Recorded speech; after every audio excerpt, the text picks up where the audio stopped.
Thank you. It's May 30th, Memorial Day. Some people in America are still, I'm sure, having their barbecues. Forgot about that. Yes. Okay. The schedule again, just for me, next week, of course, there's no class, and I will not be here in 2 weeks. In 3 weeks and in 4 weeks, there will be class, and then it'll stop for the summer. We've been going, with the exception of Yom Tov, every single day, every single Monday, without exception, since September. And then we were doing that before the summer and even most of the summer. In fact, today is my 100th YouTube talk. And there's about 50,000 views on YouTube. I don't know about the ones that listen just to our notion, but the YouTube you can see. So that's very nice. So it's auspicious, but we'll go a few more times. Many correspondences. I gotta show you some interesting things. Leon contacted me. He called my attention to the following. We spoke about Lefrak. Oops. And here's a story from the Hoosier State Chronicles that Samuel Lefrak, or we said Lefrak, but we say, at least Wikipedia says it's Lefrak, wealthy builder who was this year honored as Outstanding Jew of the Year by the Interfaith Movement. It goes on that first it says that his walls boast pictures of him in comradely company with heads of almost every ultra-Orthodox yeshiva in the country. But his office this week, there was a sit-in, and among the people there was Rabbi Flascher, a graduate of Yeshiva Heichal Torah. He's now the administrator, and he's also active in CORE, Congress of Racial Equality, and he used to go on freedom rides. So what's going on there? Why? Well, lo and behold, you can read the article that in Lefrak City they didn't allow blacks, or as they called them then, Negroes, to rent. So for all the good tzedakah and everything, this is not actually a good story. But I was curious who this. I never heard of it. She was Heichal Torah. I know Heichal Torah today in Teaneck. I never heard of a Heichal Torah in the 60s. And a guy who's active in CORE, a rabbi who's fighting for racial equality. I actually looked around a little and I found a whole article on one of the freedom rides with a non-Orthodox rabbi, Rabbi Flascher, was waging a 6-day hunger strike in jail. And then lo and behold, where is it? The wedding of Rabbi Nathaniel Steinberg, who I knew. He was at my wedding. Who was his best man? None other than Rabbi Flascher. Some of you probably know Nate Steinberg. Unfortunately, he passed away, but he was living in Vacation Village. I knew him for 20 years. So if anyone knows this Rabbi Flascher, to see someone in the 60s, an Orthodox rabbi who's so involved in the civil rights movement, that to me I find interesting. So thank you very much, Leon, for that. We were having discussions last class. I didn't prepare it. I was thinking, and as we were speaking about it, gun, is it muktzeh? At first I said it would be a problem, and then I'm thinking, and I said, the more I think about it, I don't think it's a muktzeh, so I Googled it, and of course it's a machlokas. You can Google it, you can read it. Obviously a gun, the action of the gun is, there's a malacha there, you're lighting a fire, I guess you could say, but it's a machlokas whether it's a muktzeh. Because the question is at least how it's explained, I'm looking at one thing on the OU here, is the point of the gun intimidation, or is the point really to shoot someone? If you hold it's intimidation, then Rosh Zalman Auerbach says it's not muktzeh, and Rav Goren also says it's not muktzeh because it's pikuach nefesh, but others, Rosh Minahar and others, hold it is muktzeh because it's a klisha malachto isor. Only if it's like mamish, a matter of pikuach nefesh, could you bring it? But you couldn't just bring it like people do in Boca my brother's show every Shabbos. They just go packing. That I think, not according to Shlomo Zalman, according to the others, it would be a problem. But if it's only for intimidation, then Shlomo Zalman holds it's not muktzeh. So that's it's good that we had that discussion.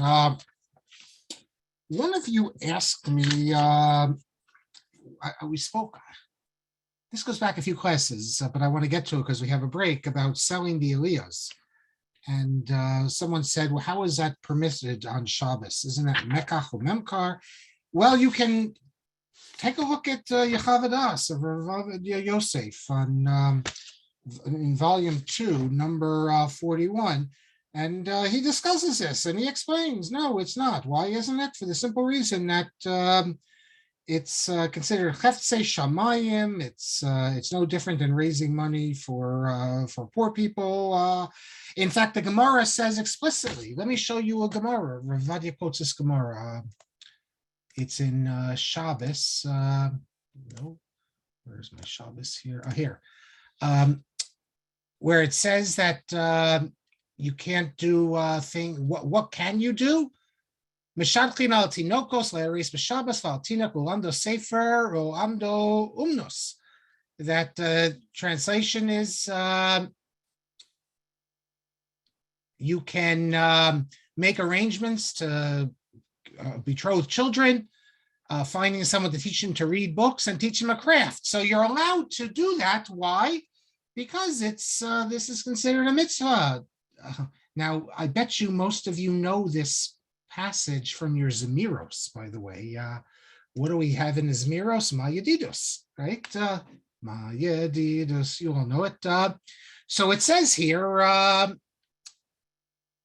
it says the things you can't do and the things you can do. So it says over here, the was it Chavtzacha? I don't say it usually, so I don't know. Asurim. But Gamla Chashov Chashbonos, we know that you can't do these monetary calculations. Here in Mutarim, you are okay. Then it says Ushadeh Chabanos, Vesino Latino Lamdo Sefer. You can arrange. It means they're to arrange for a child to study. Lam Natseach Banginot. What does that have to do with anything? We just saw what the Gemara said. The Gemara said that here. What did the Gemara say? It said you can lamdo sefer, lamdo umnos, and also you can do a shidduch. So you can arrange for him to be taught, as it says, for someone to teach him how to read books. And why is it over here? If you go back to it, why does it have lam natseach binginot? To arrange for a child to be taught, I think many assume it's even it's Torah matters, and then to sing a song of praise. What's that about?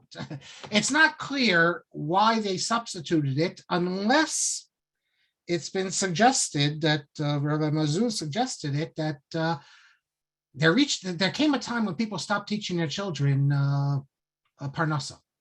Although it's an explicit statement of Chazal that you have to teach your son a profession, and if you don't, you're teaching him Gezela. We know that if you go into, for example, the Haredi world, it's very common where they don't do that anymore. They don't feel it's binding, it's important. And it's not just something new. This has been an issue going back a long time. So Rabbi Mazuz speculates that when people just decided that they're not, for whatever reason, I'm not sure how they got out of this, but although the Rambam, as I recall, no, actually the Rambam mentions this. He doesn't mention teaching to swim. I think he mentions teaching umnus. I know he doesn't mention teaching to swim. I can't remember. I got to check. I think he might actually, Rambam might omit in the Mishnah Torah umnus also. But when they stopped teaching it, then they replaced it. Perhaps, I don't know. But in terms of shul, you're absolutely allowed to auction off the aliyahs, although it might not look good. People might like it. Last class, we were speaking about Rabbi Zalman Geiger. And I thank the brother of Abraham Geiger. We'll get to Abraham in a second.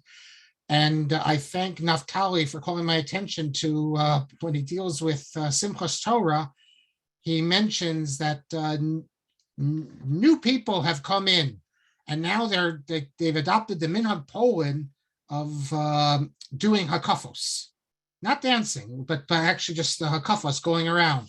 And Naftali says that refers to Hirsch. I looked, he mentions, and this goes back to 1818, where he's recording Minhagim, he mentions the Chadodi. So what I was told, or what I had heard, that Frankfurt, the main Kehillah, was very late in adopting Chadodi. We see already in the early 19th century they did it. So leave that at that. And one final thing I want to deal with, and that's the issue of Brich Shemeh. I got a lot of comments about that. Actually, before I get to that, about the muggers on Shabbos, and I said, we hold that money, you can't carry money on Shabbos, although the Ethiopians do carry money. And in this book that was written by this Ethiopian rabbi, who's now a rabbi of a Dati Leumi Shul, which has the approbation of a Shabtai Cohen Rappaport and Rav Nachum Rabinovitz, he says that the Ethiopians just bring money to shul on Shabbos and give tzedakah. He says that for the old Ethiopians, that this is their minhag. He gives a heter. He says they can still do it. And the younger generation, we teach them otherwise.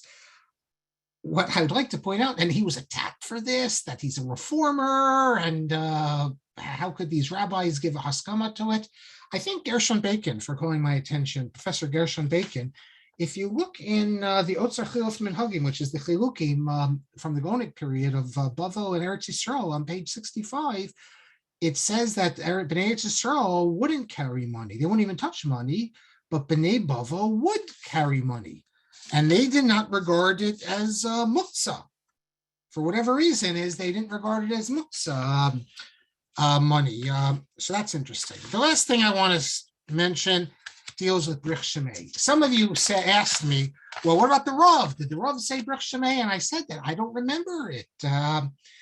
I thank a number of people who called Heshi and a couple others. Well, first of all, in this I knew, but I forgot. Mipnine Harav, page 42.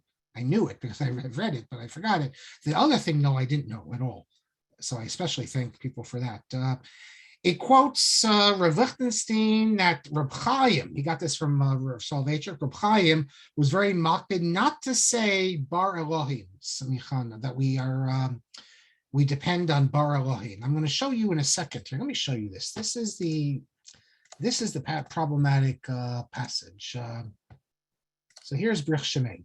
So it says we don't rely on individuals. V'lo Bar Elohim Samichna. So what does Bar Elohim mean? So Reb Chaim thought that it means son of God. And we don't use language like that. Although if you look in Daniel, in the chapter 3, I think. Chapter 3, verse 25, it says that he saw a vision, and it says it's like Demeg of Ar Elohim, like an angel. That's how Rashi explains it. That's how everyone understands it. Now, Rav Schachter quotes that, yes, he quotes this pasuk, but he says that even though the pasuk we see Nebuchadnezzar was referring to an angel, nevertheless he calls attention to the Yerushalmi that Nebuchadnezzar was punished for using that language. So we see that it's not proper language. But this says nothing about Reb Chaim not saying it, other than not saying that expression.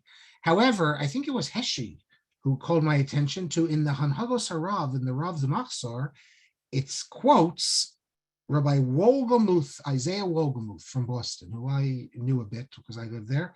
Unfortunately, I only schmoozed with him. I went to his house to visit him one time. I didn't take advantage. If I'm not mistaken, it was his grandson who was killed by a car, right? And was that Elizabeth or Passaic? Because it said Wolgamuth from Boston.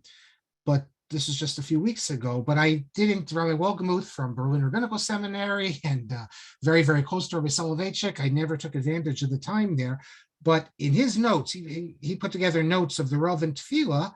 He says that in his later years, the Rav completely omitted Brich Shmei. So I don't know if someone's at the Maimonides Minyan, tell me what they do there. So I also said, though, what is this, this expression, Bar Elohim? And I said it's problematic because it could mean son of God, although if you look in Daniel, it's not. And I mentioned this book. This is the Sola Pool. No one uses this anymore, the traditional prayer book. It was only like a Shabbos prayer book. I don't know how many shuls had it. It was never as popular as Birnbaum. But if you look in the Brich Shmei, this is how he translates it. Not on man do I rely, nor do I lean on a son of God, but only on the God of the heavens. There was a huge dispute about this in Hador in the 1960s with Rabbi Paltiel, not Rabbi, sorry, Dr. Paltiel Birnbaum, Philip Birnbaum. Here's his rare siddur. If maybe in your show you'll find it in the storage room. But I got this from borrowed this from my show. I found one on the stacks. I don't know what they did with all the siddurim. You could probably get it very cheap. But if you look on, when the first time Berikh Shemeh appears, he translates it as the same way Art Scroll and Sachs do. That not on Mandrapone Trust nor on any angel. And in the note, he says where this is from. He has a big polemic against the Sola Pool Siddur. How can you say it means son of God? And Rabbi Chevelle responded, and Susanna reminded me what Rav Chevelle said. And if anyone has a copy of it, I have to get to the library and get the Hador. It's not online. As I recall, Rabbi Chevelle said that it's actually what this is what Susanna mentioned. It's an anti-Christian polemic.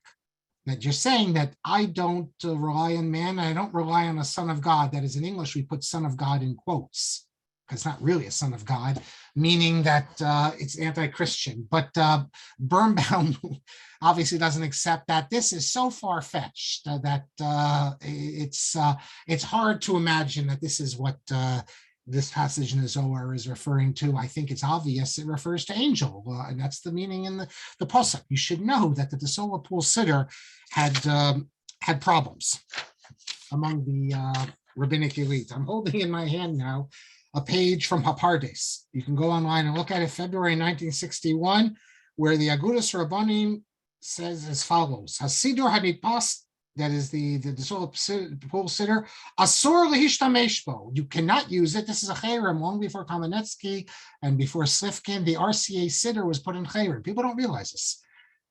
Not only is it forbidden to use it, you can't. It's asur limkoroso and it's asur liknoso. You can't even buy it.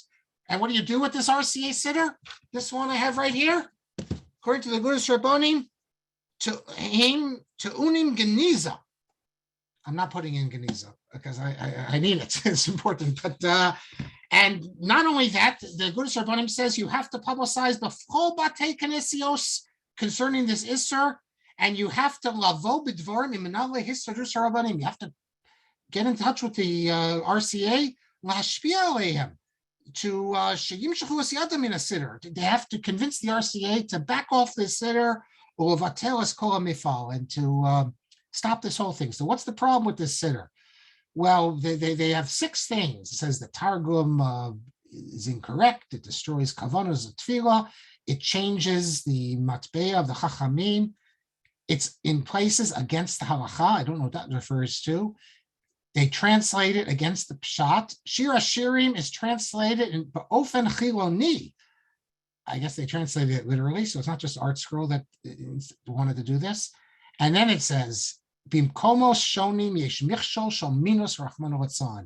some places, there's a possibility of falling into minus. Minus refers to heresy, but it's not just heresy. In Talmud, minus usually refers to Christianity, Judeo-Christian. So in other words, they say that the Sola Pool Siddur has a Christian element to it. Now, it doesn't tell you what this, but I'm telling you it's Bar Elohim. The fact that this Siddur translates Bar Elohim as a son of God, that's what it's referring to. That's minus. But as I just said, Reb Chaim, according to the Rav, Reb Chaim understood this to also mean that.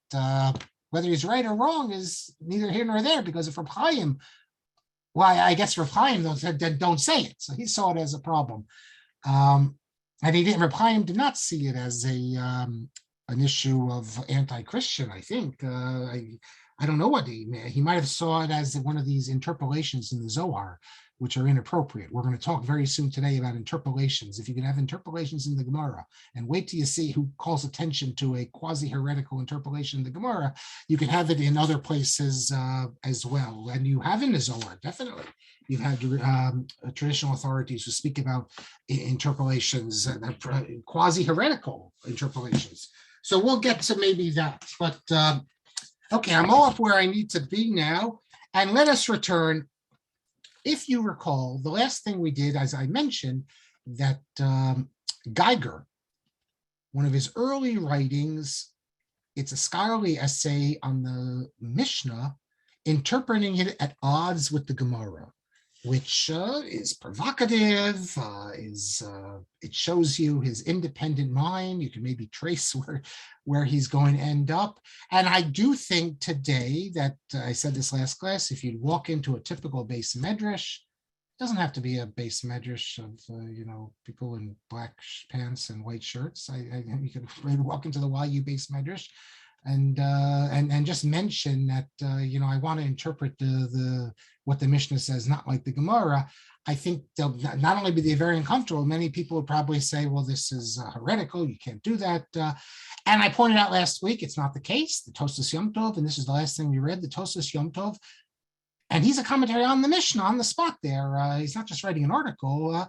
He interprets that Mishnah in Nazir against the Gemara, and he says it's not a problem because I'm not changing the halacha. And that's where we ended. And I also said that the Rambam does the same thing. But before we go further with this, and the Tosas Yom Tov says, I'm doing the exact same thing that the commentators do on the Torah.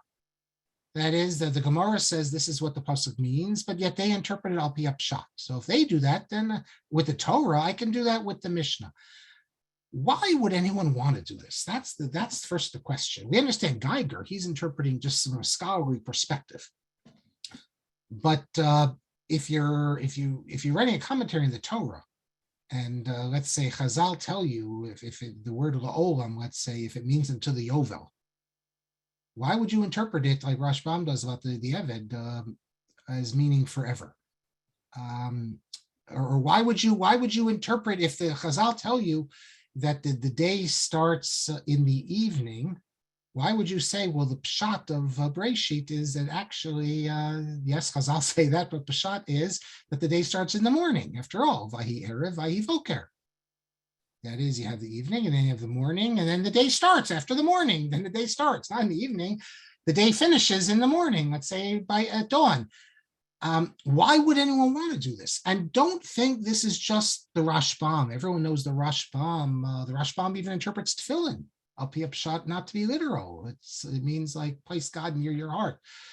And we have Ibn Ezra, although Ibn Ezra, it's a question, because Ibn Ezra, how great a Talmudist was he? Ibn Ezra says he's only going to interpret in line with halacha, so he disagrees with the halacha.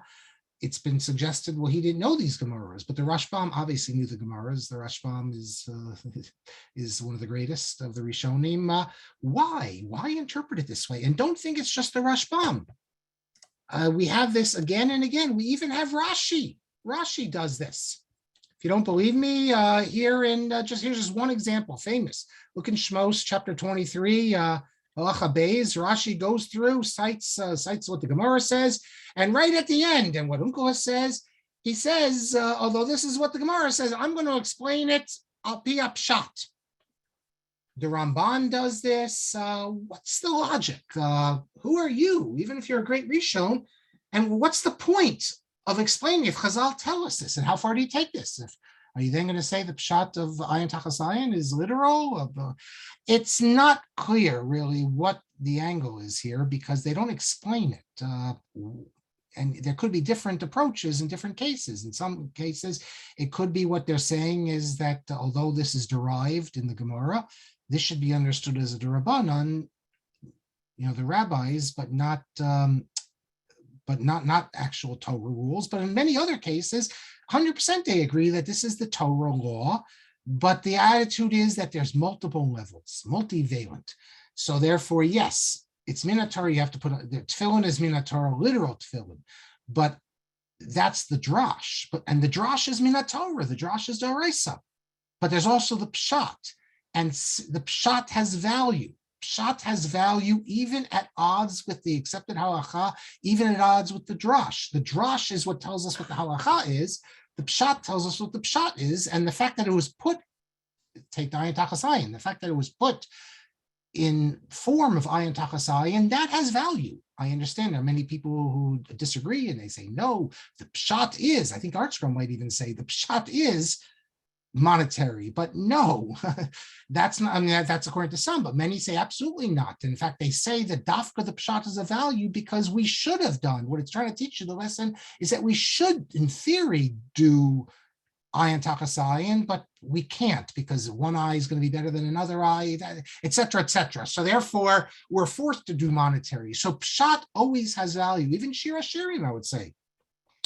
Again, although if you look at Art Scroll, and apparently the Agudas Rabbanim who attacked the Sola Pool Siddur for, let's see, the Sola Pool Siddur, he says that they share a share. So what is, I mean, he's I just look at Friday night. Well, I don't need to look, you know what share a sharing means, but at the end of the day, it was written in Hebrew, so it does mean something. The Peshat has value. There's another value. There's the non-Peshat has value. That's how I think most understand it, and that's why Rashbam and others will explain that. And what Rashi is doing right here, that yes, there is the halacha, and we're bound to the halacha practice, but the Peshat opens up other avenues, multi-levels. If it's the divine word, Torah, there's not just one level, there's multi-levels, and the Pshat is telling us something. By the way, there was since we spoke about Frankfurt, I'll tell you something else about Frankfurt, and we have some Frankfurt people usually with us. When the son-in-law of Rav Shimshon Raphael Hirsch, Rabbi Breuer, the first Rabbi Breuer, what is it? Shlomo Zev, I forget now. S.Z. Breuer, Shlomo Zev. Someone have to tell me his first names. I forget now. It's Shlomo Zalman. Shlomo Zalman, yes. Okay, so when he died, who's supposed to take it over his position? Well, it was expected that would be his son, Raphael Breuer, who was rabbi, as I recall, in Aschaffenburg at that time. I can't remember, but there was a problem. Correct. Thank you. There was a problem. Naphtali, you probably know the problem. There's actually two problems, but one of the big problems was he published actually two commentaries on Shir Shirim.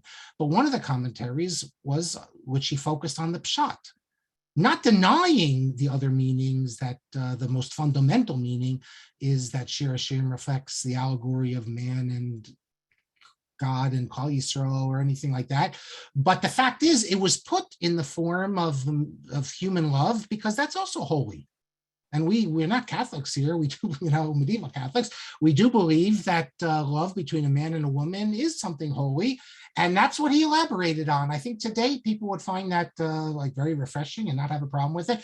But this created such a controversy. He was attacked, and this was actually, and then the people opposed to him, they were opposed him for other reasons, but they used this as like a witch hunt, as a way of pressuring the community that he's not a reliable Rav. What a chil Hashem he did by publishing this. And even Rabbi Reines, the head of the Mizrahi, got in because this was a way then to attack the Breuers for their anti-Zionism. So then he published another commentary, which is more traditional, and that's never been translated into English. Yes, it is. The first one. No, the second one. The second one. All of Raphael Breuer's Perushim on the Megillos are all now available from Feldheim, all 5. No, but I'm saying that's the second translation. Oh, the first one you can hardly even find in German. Okay, so the first one is the rare one, and it should be translated into English. Unfortunately, Mrs. Hirsch is not around because, like I said, I think we're at the age that we can appreciate that the love, especially in the era where many people are saying that the love of man and woman is not special. That we need to affirm that there's something special about something kedusha about man and woman. The fact that you had a Rav of such, and he was of good stature, from obviously great yichus, wanted to elaborate. It's almost like he prophesied without knowing what he prophesied, that 100 years later, we could actually use a work that speaks about how man and woman, that love is actually something special. So he wrote, but that's what, and he obviously didn't think it would be a problem. So we have many examples of this, but what's with the Mishnah? Well, the Vilna Gaon does it also. The Vilna Gaon explains the Mishnah at odds with the Gemara, and as does his student, Rabbi Menashe of Ilya. If you look in the famous Tiferes Yisrael, where is it? It's the beginning of Baba Kama? I forget whether Tiferes Yisrael quotes Rav Menashe. And the Vilna Gaon, the Gra had a student called Binyamin Rivlin. He wrote a book. You can find it on HebrewBooks.org, Otzar Chachma Gevia Kesef, in which he says as follows. You look on page 23b. I heard from my master, the Gaon of the Gra, that the Mishnah is interpreted as Pshat and Drash. So here we have a Masorah from the Vilna Gaon that you can interpret the Mishnah, as long as you don't affect halacha. You can interpret the Mishnah different levels, and there's nothing wrong with that. And like I said last class, those of us who study Gemara, sometimes you have experiences where you wonder, well, is this really what the Gemara meant? And then you look in the Yerushalmi sometimes, and you see the Yerushalmi doesn't even offer that interpretation. And there is a tradition, I don't know today if you go into yeshivas how accepted it is, but there is such a tradition, the Nitziv. The Nitziv says as follows. You can find this in Hamek Shalah. He says, it's the manner of the Gemara Akeim. I think the best translation of Akeim is to contort the explanation of the Mishnah to bring it into line with the final halacha. What the Nitziv says is that they have a Masorah, they know this is the halacha. The Mishnah seems to say otherwise. And therefore, they interpret the Mishnah in a dochak way, which is not the pshat in the Mishnah, which is not therefore what the Mishnah really meant. But they interpret it this way in order that it be in line with the final halacha. That's what the Nitziv says. Furthermore, then it gets into the complicated issue because sometimes these explanations, which are very dochak, you can look at the Zvi Duenner and others who explain they're not really by the Amoraim, they're by the Savoraim. So are we bound by the Savoraim? Halacha we are. But the Zvi Duenner has no problem explaining that certain Gemaras that this is the Savoraim offering an explanation, but he doesn't think that that's what the Amoraim or that's what the Tanaim had in mind. Now, all the examples I just gave you, including the Zvi Duenner, but the Gra and the Tosas Yom Tov, the Rambam, they're all, the Menashe Vilya, they're all ad hoc. It's not a shita, though. The first one to do this as a shita is this individual. I just made a copy. I couldn't find a picture online, so I made a copy today from the Encyclopedia Judaica. And this is, his name was Hirsch Mendel Pineles.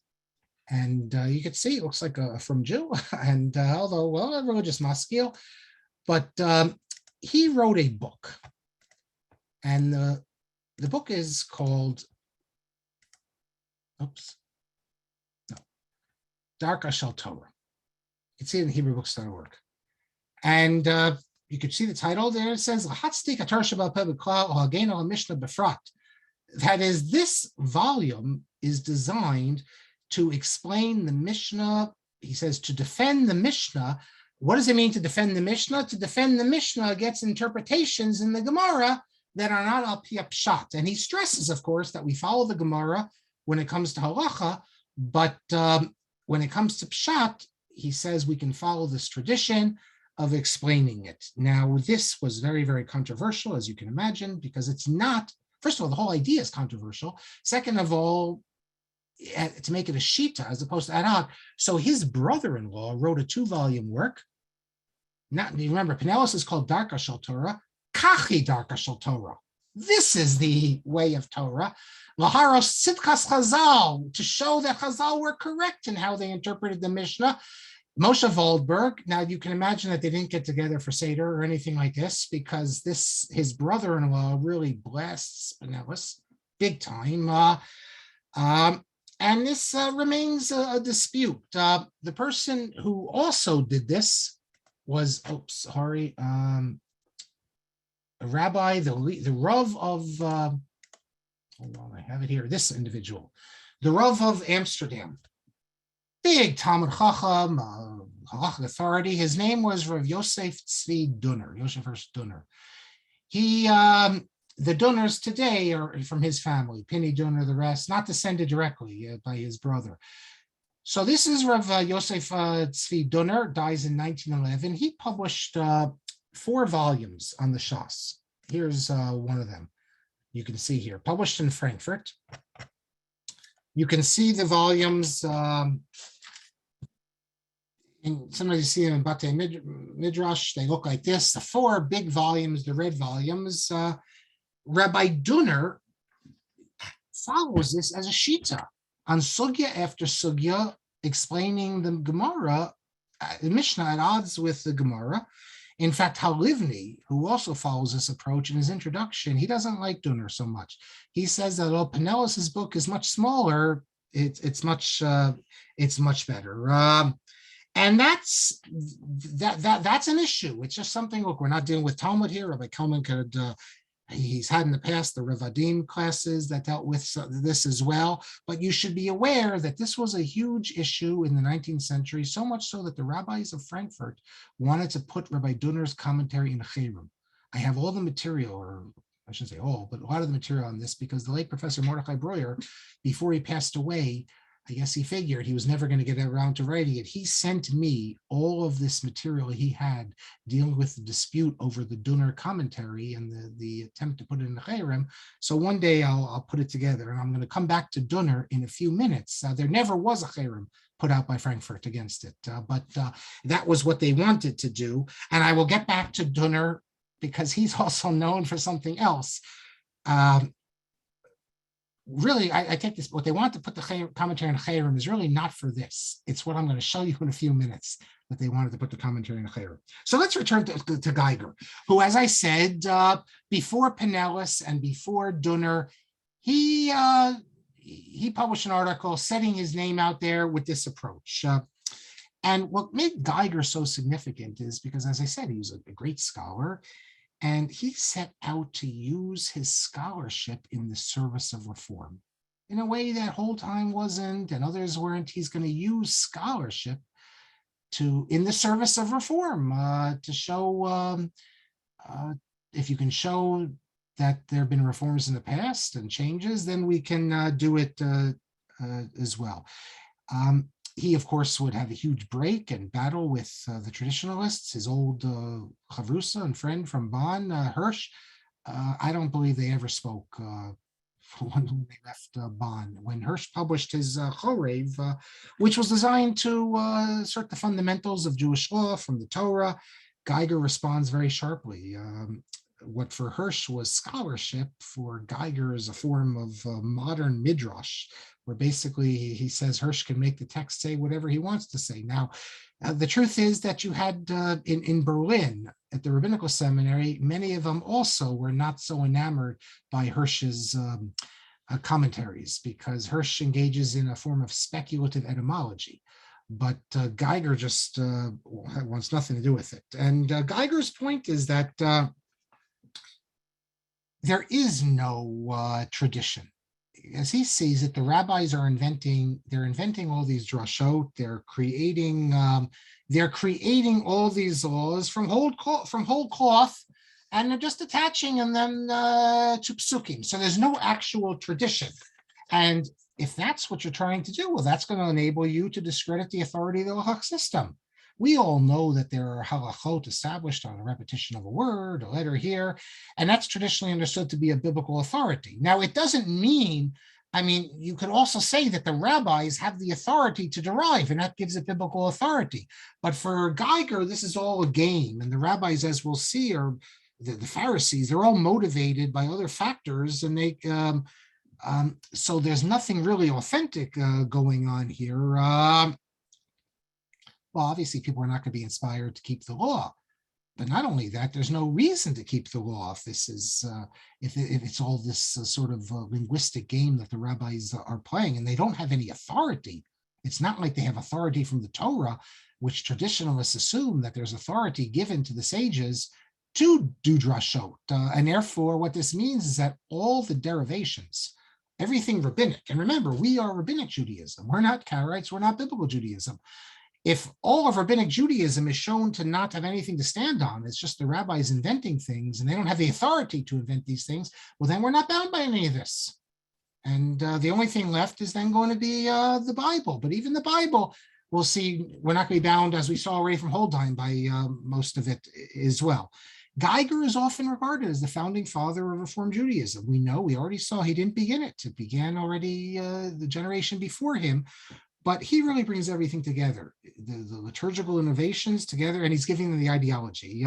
Remember, just to repeat, the first generation of Reform we saw, it was all about aesthetics. It was all about changes in the synagogue, making it look more like the Protestant church, bringing in the organ, creating decorum, responsive reading, all these sorts of things, German prayers. And the idea was that we make the synagogue more appealing, and there we'll keep Jews in it. In fact, in the early years,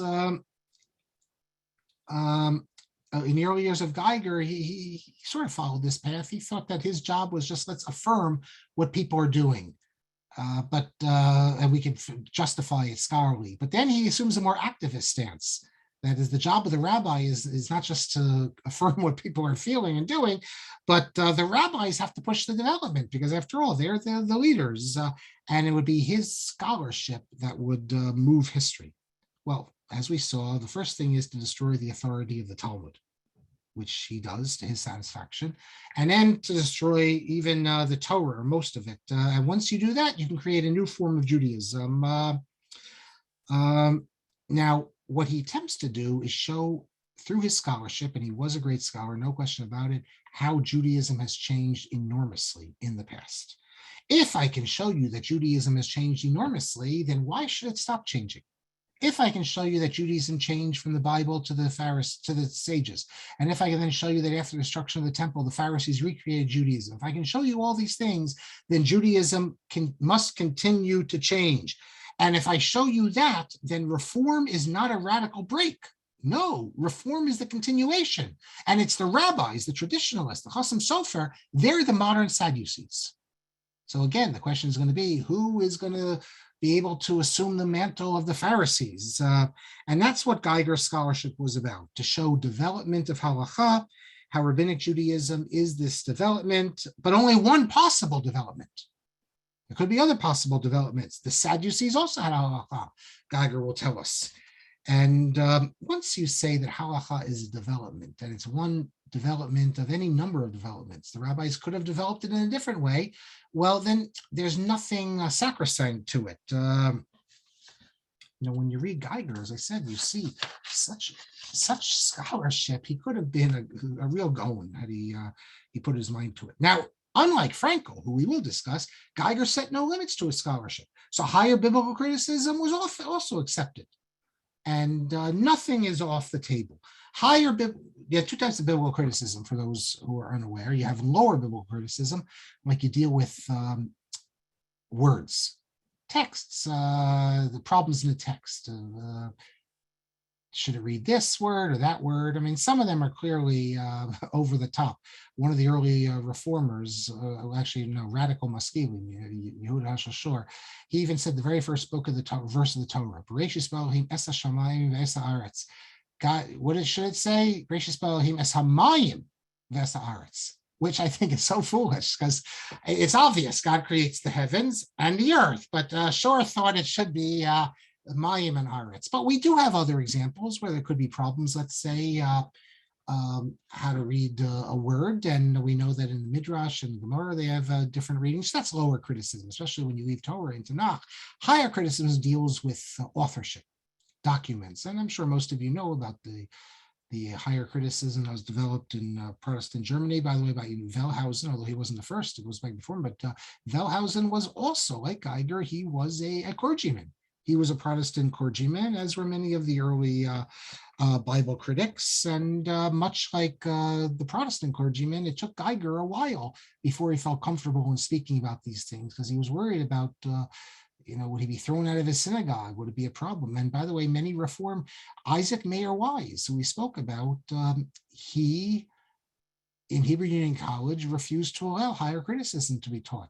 This wasn't an assumption that all Reform Jews would adopt it. Isaac Mayer Wise didn't want Louis Ginsburg to teach there because he thought Louis Ginsburg held to the higher criticism, and Isaac Mayer Wise is Reform. So Louis Ginsburg goes to the seminary, but we know that Solomon Schechter hated higher criticism. He called it the higher anti-Semitism, which because part of these Protestant Bible critics was they wanted to show that the Old Testament is like decadent and represents an earlier, a primitive phase, like the fossil, like to use Toynbee's expression, the fossil period of Judaism, and that Christianity is the fruition of what real religion is. And they really looked with contempt upon Jews. I mean, holding on to these backward ceremonies.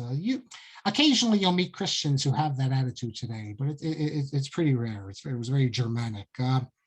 Meyer says about Geiger as follows on page 93. The cumulative effect of Geiger's critical work was thus to historicize and therefore relativize every sacred text of Judaism. Everything, biblical and rabbinic. Each reflected its age of origin. None stood above its historical milieu. Whatever history had produced, ongoing history could alter or even abolish. So we're all on we're on a cycle here, and we're not bound to anything. Now, this doesn't mean for Geiger that you throw out everything in the past. Some things will still have value, but we only keep them if they have value. They don't have value because of anything in the past. They only have value if today they inspire us. So Geiger starts writing about, in his writings, he starts focusing on the Pharisees, the Prushim. And Pharisees is a bad word in Christianity. In the New Testament, the Pharisees are portrayed as these reactionaries, people hyper-literal who only care about the law, don't care about spirit, completely at odds with the fact we're all descendants of the Pharisees. And our rabbinic Judaism is Pharisaic Judaism. So, and you have descriptions there in the New Testament that, even to say, so you can't violate Shabbos to save someone. We know that's false. And Pharisaic Judaism is far from the description that you would get hypocritical and all those ways the term Pharisaical was used. But Geiger focuses on the Pharisees, and he doesn't adopt the Christian approach. In fact, he adopts a very different, at least in his mind, a sympathetic approach, but he sees them as radical innovators, radical reformers, because after the destruction of the temple, Judaism need to be recreated, and that's what they did. He was interested, not like Steinschneider, who wanted, as I said, to give Judaism a decent burial. That's not what his scholarship was about. No, he's using his scholarship about the Pharisees to show how Reformed Judaism is continuing the Pharisaical tradition, because the Pharisees are reformers. No more and no less. Therefore, what is Reformed Judaism? It's not some crazy idea or anything like that. Reformed Judaism is not some new invention. Reformed Judaism is part and parcel of the tradition, and Reformed Judaism is the rabbinic tradition before it went into some sort of hibernation for 1,500 years or so, or with codification and everything like that. What Geiger says is that we are the modern day Pharisees. Unlike the Pharisees of old, we don't believe the Torah is divine, but we are the Pharisees. Because we know how to deal with changes, we update things. The rabbis of today, they're the Sadducees, and they're going to die out just like the Sadducees in the past. Why did the Sadducees die out? The Sadducees die out because they were trying to be loyal to the past, but they couldn't live in the present. They didn't know how to move with the times. Similarly, in the 19th century, these rabbis and these traditionalist communities, they call them Orthodox, they don't know how to live with the times, so they'll be forgotten. So how did they recreate Judaism, the Pharisees? It used to be a priestly religion. It used to be focused on the temple. They're the ones who turned it into a book religion, a religion of the people. Things I'm sure many of you have heard about. The Pharisees become dominant after the temple is destroyed because they're the only ones speaking about a Judaism that's not tied to the land or not tied to the temple. Incidentally, in his work, in Geiger's great work that we'll talk more about, where he deals with the translations. It's about the original text and the translation of the Bible. He deals a lot with the Sadducees, and he even says that you can find Sadducees ideas in Aggadic literature. But even though the Pharisees were dominant, as can be seen from the Mishnah and the Talmud. Now, again, people might say this is heretical. But I'll tell you that Agada comes from different places. All sorts of contradictory ideas are found in it. There's all sorts of midrashim of different levels of authority. The idea that we can't speak about the philosophy of the rabbis. There's so many different ideas. We have individuals mentioned in the Agadot, like was it Yaakov Nabureya, who says you have to do shlita on fish. I mean, what is this? Is he a sectarian? He's quoted in the Agada, but some hold that he's a sectarian. The Chasam Sofer says that if you look in the Targum on Ruth, the way it describes there, one of the forms of Misa the Chasam Sofer wonders whether the Targum on Ruth is of its Saduki origin. So the idea that you'd have in huge corpus of rabbinic literature, you'd have these ideas that slipped in, that in and of itself is not enough to make Geiger out of the fold. Geiger's out of the fold for everything else he's saying. These are just radical ideas, but it's not enough. I mean, Leo Young from good German Orthodox stock. I was even shocked. I want to find out when he left the Aguda, because I'm reading all these old Jewish forums from the 20s, and Leo Young is an Agudist of Agudists. He's even an Agudist supporting Rabbi Sonnenfeld, not Rav Kook. This is not the Rabbi Young from the 50s and 60s. He was a strong German Orthodox Agudist. He wrote a book, you can see it on the Google Books, Fallen Angels in Rabbinic Literature. And right in the introduction, he says that, we're going to be looking at some of these things, and we have to understand that not every idea that's mentioned in the Gothic literature is halacha Moshe Sinai, that certain things have come in and there's been influence. I understand that's kafira maybe in certain circles, but that's what he says. And this gets us to Rabbi Duenner, because Rabbi Duenner makes the same claim. He says that, and this is why the rabbis of Frankfurt wanted to put him in Chayrim, and I got to publish the material Professor Brewer gave me, but because he says that there are things in the Gemara. Now, hold on to your seats. But I mentioned this before, but I'll give you some new examples now. He says that there are things in the Gemara, part of the Shakel Vatari and other things, that were inserted by people who wanted to mock the sages, and somehow it got in. And I'm going to repeat the examples I gave you in the past too. Then I'll give you a new one, and then I'll wait to hear who else says this. So he gives a number of examples. But the two I think you'll appreciate, and I'll give you another one. He says, I'll pull it up, the Gemara. Now, I don't agree with him, but this is what, and he was doing it as a way of defending the glory of the sages. But this is what he says. These are some of the ones he points to. He doesn't believe that the Holy Chazal could have ever said this. So here you have in Yoma, hold on, is it... Yes, Rav, when Rav would come to the city, he would declare, who will be married to me for the day? In other words, he gets married and then he'll divorce her. What's going on here? The holy Rav comes to town and said they want a wife for a night. Now, today we can understand this perhaps because there's, even to this day in Iranian culture, this has been incorporated in Shia Islam, you have this concept of a wife for a day. So maybe you can see this as in its Iranian context, but Rabbi Duenner thought that this was to mock the holy Rav. He gave another example. This is another one I've mentioned in the past, but we have new people here. Bava Kama, it's also mentioned in Yavamos. Rabbi says, if a man fell from a roof and while falling was inserted into a woman due to the force of the fall, but he had not had the intention to engage in sexual intercourse, he's liable to pay the 4 types of indemnity. Look at the case. The man is falling off, and as he's falling off the roof, he lands on a woman and does the act, and then they deal with the implications. What's the halachas about this? Rabbi Duenner says that this is clearly mocking the Chazal. These are people, Leitzanim, who want to mock the sages because he doesn't. I mean, I understand the sages would come up with all sorts of crazy cases. It's not an actual case. They're deriving halachic principles from it, but Rabbi Duenner says this is too much. And then he gives another example. His example is from Cholin. Hold on a second. Hold on a second here. Cholin, where's Cholin? Yes, Cholin.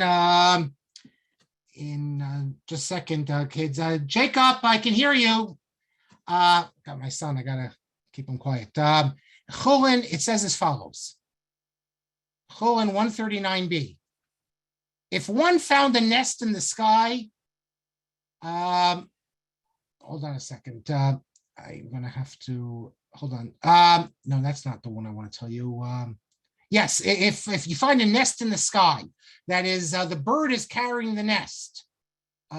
Is there a mitzvah of sending away the mother bird? Then it says, if let's say you find a nest on the head of a person, what's the halacha then? So Rabbi Duenner thinks that these are just examples of they're mocking the rabbis. You want to know if you have to do chasing away the mother bird. If a guy's walking around with a nest on his head, hold on.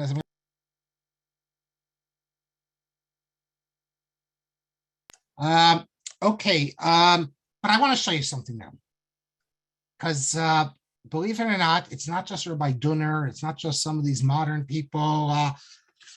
There's other examples, but my favorite is the Meiri. Look what the Meiri says. I want to show you something here that the Meiri says. Meiri, important person, obviously. The Meiri on 86b, the Gemara says as follows. Anything that the Baal Bas says to you, you're supposed to do, chutz mitzeh, unless he says to leave. Now, by the way, if you look in our Gemaras, it's in parentheses. It's in parentheses because if you look in the Diduke Sofrim, you'll see that some manuscripts didn't have it. But it appears clear that it is part of the original, and it's quoted by Rishonim, and they didn't know that this wasn't found in certain manuscripts. But understand what this Gemara is saying. Whatever you're in Balabas, you come to someone's house, whatever he says to do, tells you to take out the trash, do it. But if he says to leave, don't do it. What do you mean don't do it? How could you not do it? It's his house. So they give different explanations of what it means. One explanation is I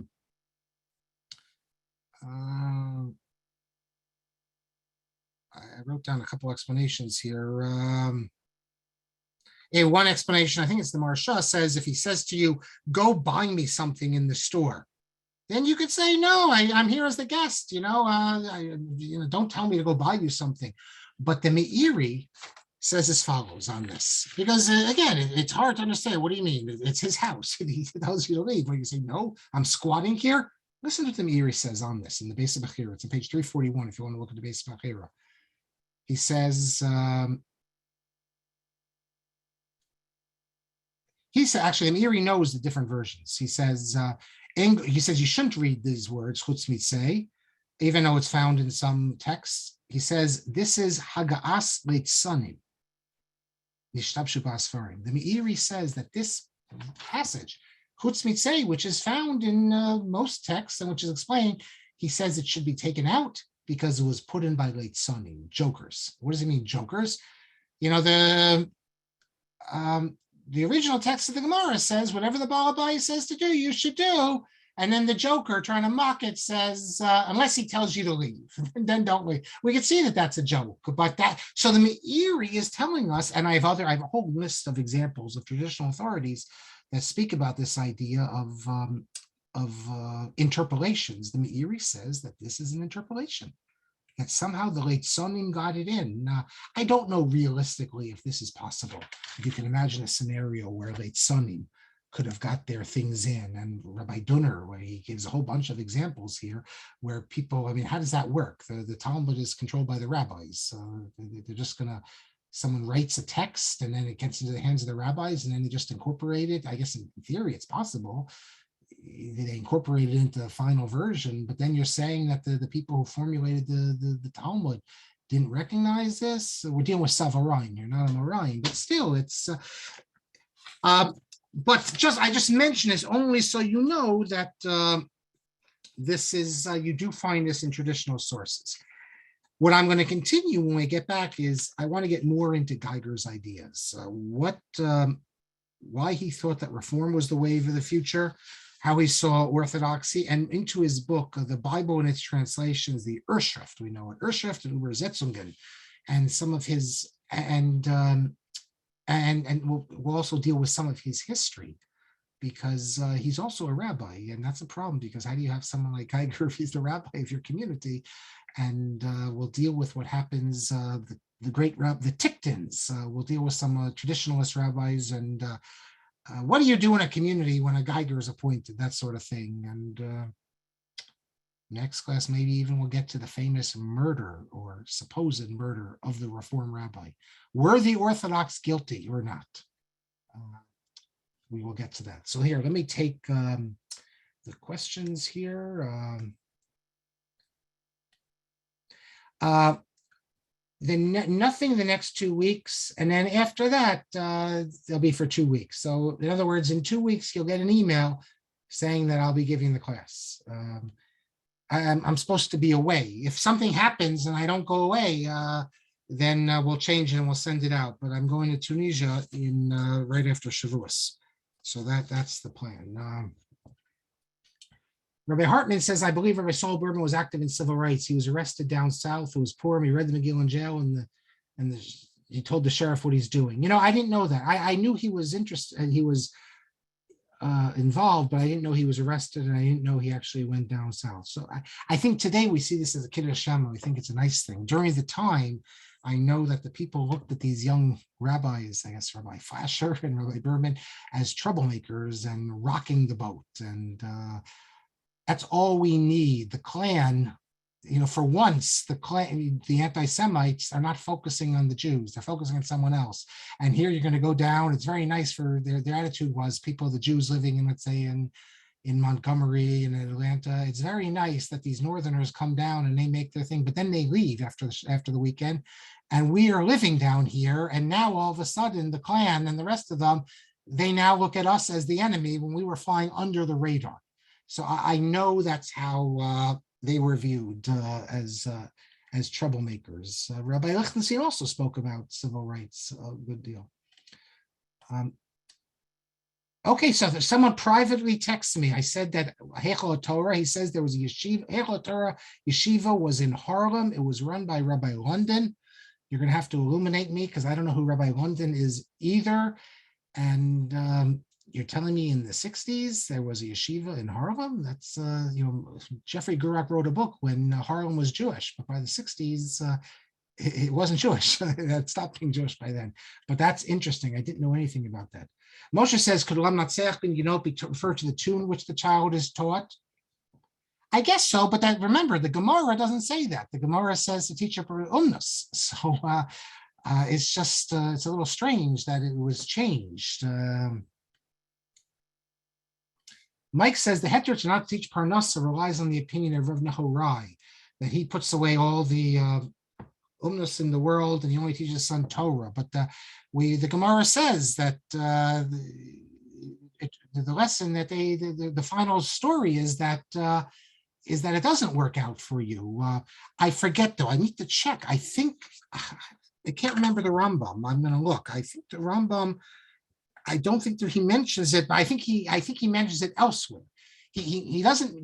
Now it's coming back to me. The Rambam doesn't mention it where you'd expect him to mention, but he does mention that if you're teaching the child, I think he says it, and you injure him, you're patur, and everyone says that is the proof that it's a mitzvah because you're patur, because you wouldn't be patur if it wasn't a mitzvah. That if you beat the kid to teach him something optional, but if you're teaching him something which he needs to know. I think that so they do. So the Rambam does mention it, but he doesn't say explicitly like halacha. And the thing about swimming, that's not mentioned either. Marc says if some people carry money, aren't they putting in danger those who don't? I don't know. So they come to the people who don't have money, and then they open up their pockets. They don't have money. I don't know. Maybe that's not your concern. The concern was, at the end of the day, it was a little far-fetched because you have to assume that the guy is going to hurt you or kill you if you don't have money. Why would he kill you if you don't have money? He might just because he's crazy. I mean, but the people today in New York are killing you. They don't even care about money. They just pick up a gun and they just shoot you for the heck of it. That's so. I don't know. That's why really this is something you'd ask a posek. Whether you could or not. And we saw what the Ramosha said. Ramosha said that no. So Avi tells me, thank you, Avi, that it was Rabbi Wolgamuth's son who was killed. So now I'm really upset because I went to school with a Wolgamuth, and I'm thinking maybe then it's her father. So it's unfortunate. Wolgamuth's an old German rabbinic family associated with the Berlin Rabbinical Seminary. Great philosopher Joseph Wolgamuth, and then this is Isaiah Wolgamuth, but Wolgamuth's old good German Jews. Mel says some don't say Brich Shmei because it's from the Zohar. Yes, that's true. We saw last class that in Frankfurt they didn't say it because it was from the Zohar. They want to incorporate the Zohar, but we say it to non-Frankfurt Jews. But then we spoke about how there was a problem. Some had the problem with this expression bar Elohim, and that's what we started dealing with. And someone privately reminds me that Rabbi Hamburger in Sharshei Menag Ashkenaz is a very detailed discussion of Brich Shemeh, especially and dealing with bar Elohim. So I'll have to take a look at that again. And David mentions that bar Elohim is a translation of Elohim in Bereshit, which we understand to mean important people. Yeah, I mentioned that last class. But I don't know if it works in Brich Shemeh, because in Brich Shemeh, you say, I don't rely on people. What sense would it make, David, to say, I don't rely on man, I don't rely on important men? That doesn't read properly. That's why it makes more sense here that they're using the Daniel, they're using the meaning in Daniel. I don't rely on man, and I don't rely on angel, I only rely on God. Isn't that what we say in the Haggadah? We weren't brought forth, from an angel, but by a Kadosh Baruch Hu. I think that's pshat. I'm going to have to take a look, though, at Rabbi Hamburger. I'm sure as Kedarko Bakodesh, he cites all the different sources. And David says, Nechama Leibowitz explains that the pshat of Ayin Tachadayin is indeed monetary. Okay, so that's sort of what I was saying. And that doesn't mean that it ever was understood to be done literally, any more than the Rashbam, who says the pshat is that the day starts in the morning, thinks that we should start the day in the morning, but that's the pshat. Ruth tells us that in the Hirsch Siddur, bar Elohim is translated as angel. Yes, thank you. That's I think that's pshat. Chaim says that the Birmingham Siddur is not so cheap as you're expected. Well, you come to a number of shuls, you can find lots of them. The latest RCA Siddur, I don't have it with me. It's upstairs now. I'm going to look. I am certain. If anyone has the RCA Siddur, the new one, handy, please open it up, that they translate bar Elohim as angel. This was such a controversy in the 60s. So if no one gets it before we finish, within 5 minutes, but someone's going to get it, tell me what they translated as, because it has to be angel. The Koran Siddur for in Britain omits Brich Shmei, not the Koran Siddur for Americans. It doesn't omit it. And David says, instead of Shamayim is not such a stretch, as one of the early Achronim explained the etymology of Shamayim as Shemayim, which is significant. Okay. When you say Justin Sachs has it, it all depends which version, the English version or not. And Harvey says that Ruth Calderon, she's secular, she's a member of Knesset, but used to be. I don't think she still is, but she's a Talmudist. And finally, David says he always thought the examples in The Bride for the Night are Rav and Rav Nachman, both of which are told as having serious shalom bayis issues with their wives. Okay, I hadn't thought of that. Translates it as angel. Angel, the new RCA Center. Yeah. Thank you very much. That's the shot. And Marty says, did Geiger believe that any reform could be heretical? After all, anything can be Jewish and nothing is Jewish. No, what he thinks is that the word heretical doesn't have any significance. There's no such thing as heretical. You can do reforms, as we'll see, if you want to get rid of Hebrew, if you're going to move the Sabbath to Sunday. There are certain things you can do which destroy Jewish continuity, but you can't use the word heretical. That's not really a term used, but it's not helpful. And the last thing I want to get to, Rivka says the whole statement from Pesachim of the Baal Bayis seemed tongue-in-cheek. Why should he be obligated to do whatever your host tells you to do? Well, he's hosting you. I think when they say whatever, it means doesn't mean cut your hair off or anything like that. It means that you're supposed to show hakaras hatov. And according to the explanation I gave, what it means is that you're supposed to do anything except if it's overboard. If he says, go out and buy me something at the store, it'll take you 2 hours to go there, that's Haknazas Orachim doesn't mean that you have a servant now or a slave.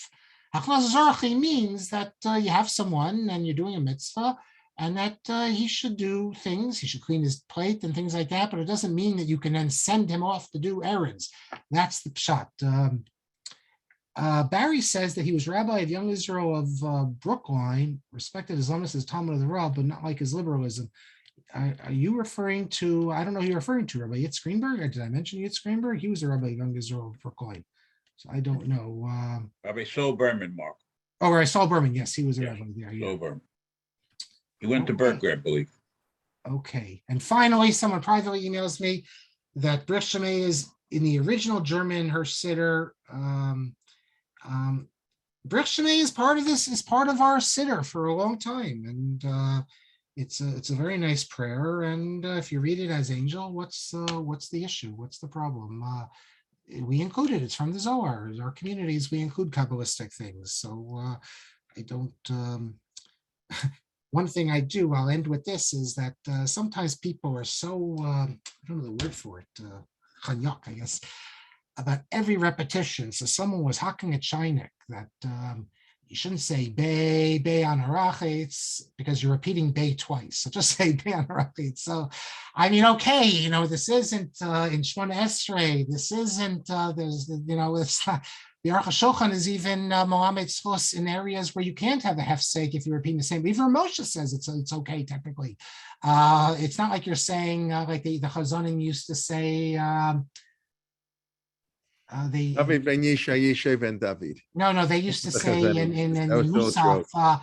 They used to say in one of the kedushas from Musaf, they used to skip the whole middle thing here. I can't remember now which one it was. No. They'd skip the whole middle one.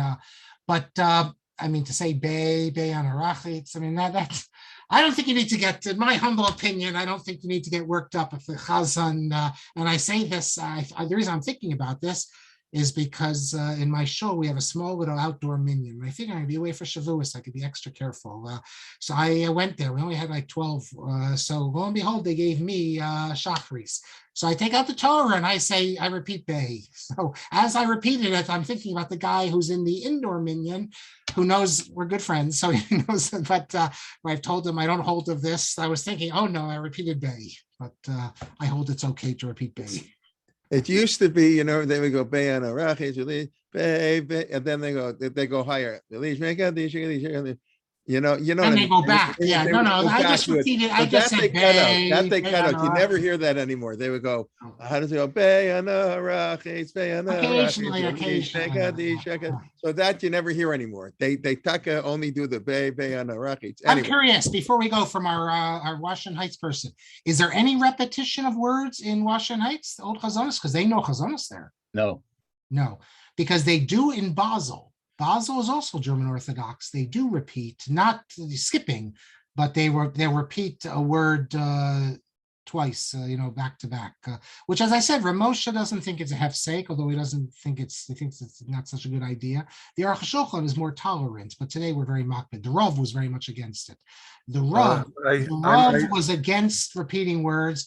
And he thought that this was about chazanim showing off. And I remember I had a son in high school whose father was a chazan, and he got very annoyed at the Rav. The Rav doesn't understand chazanos. This isn't about showing off or anything like that. I forget, Mark, who is it? Is it the Tiferet Yisrael? Somebody says if it mixes with the tune, then it's allowed.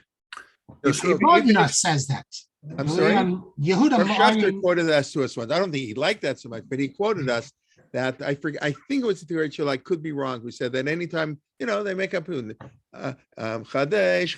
Yameinu, Chadesh. Well, that's Ramosha. Ramosha thought technically if it not a fits problem. a tune, it's mutter because it didn't have And Professor Jose Faurzal, he actually said to us and said to me that the tune, traditional tune, takes precedence over other things, and we just go with it. And he said that was true of the Syrian community, and I would be visiting and staying with him. So did he mean repeating, or did he mean in terms of pronunciation? It would be the repeating. If a phrase happened to be repeated, that it was just part of the community and their tradition, and they do it. So what the real problem is yes, this is a problem. This is what we're going to absolutely would be. When I was young, Chazanim would say, that you're destroying the matbei of the bracha. You're skipping the middle. So that's I get that. But what Professor Faours also could be referring to, we discussed in the past, is that sometimes the tune doesn't work with the stress. And that we will stress, let's say, the final syllable, even though it shouldn't be stressed, that because that makes the tune. And we understand that's poetry, we do that. So that's no one, as far as I know, says that that's a problem. Okay, well, thank you, Rabbi. Okay, wish you Chag Sameach, since next week is Shavuot, and we look forward to seeing you, I guess, in 3 weeks in a nice trip. I guess planning a future Torah in motion trip one day. Hopefully. We hope. There was a huge crowd in Jerba. My daughter was there with a group of Princeton students. There was Rabbi Berman, if anyone knows Rabbi Berman. He used to be head of Halachic Organ Donor Society. He contacted me a week before. He wanted to go. Lo and behold, he works for Israeli television. He did a whole television thing. You can find it on YouTube. I can send it to you from Jerba, and it was very, very nice. And there was a guy from Brooklyn College who contacted me who went. So hopefully, although Tunisia does not have relations with Israel, this is a sign of softening that they do the whole where we don't. And there were a lot of Israelis there. But we don't accept Israel, but we don't have a problem with Jews and even Israelis, sort of. We don't, it's like with Saudi Arabia. Saudi Arabia is investing $2 billion now in Israel. You know that it's only a matter of time before. In today's paper, the Jerusalem Post, I think today had a report that about 100 Israeli businessmen have gone or are going to Saudi Arabia. We live in a really strange world. What can I tell you? But I'll report back in 3 weeks. Okay. All right. Laila Tov, everybody. We look forward to seeing you soon. As always, invite a friend, and we look forward to learning with you. And okay, be well. Thank you. Chodesh Tov. Chodesh Tov. Yeah, I forgot. Yeah, Rosh Chodesh Tov. Chodesh Tov. We should hear Chaim Tovim Shel Bracha, Parnasa, Chilutza, somewhat all the things we said on Shabbos. Okay, everybody, be well. Look forward to seeing you soon. Like Wednesday, I guess, is our next 2 classes, or next 3 classes actually on Wednesday. Okay. Have a good night. Bye-bye. Thank you.